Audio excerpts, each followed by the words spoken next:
असम के मशहूर गायक जुबीन गर्ग को लेकर एक बड़ा विवाद सामने आया है।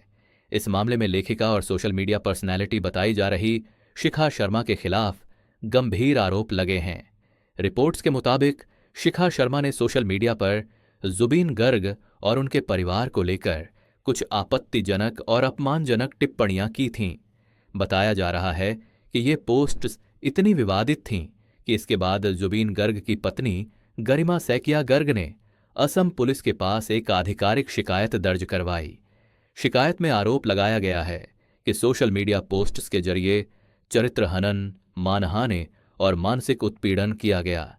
मामले की गंभीरता को देखते हुए असम क्राइम ब्रांच ने कार्रवाई करते हुए शिखा शर्मा को गिरफ्तार किया और अदालत में पेश किया। पुलिस का कहना है कि पूरे मामले की गहन जांच की जा रही है और डिजिटल साक्ष्यों की जांच पड़ताल की जा रही है। वहीं जुबीन गर्ग के प्रशंसक और समर्थक इस घटना को लेकर काफी नाराज नजर आ रहे हैं और सोशल मीडिया पर कलाकार के समर्थन में आवाज उठा रहे हैं।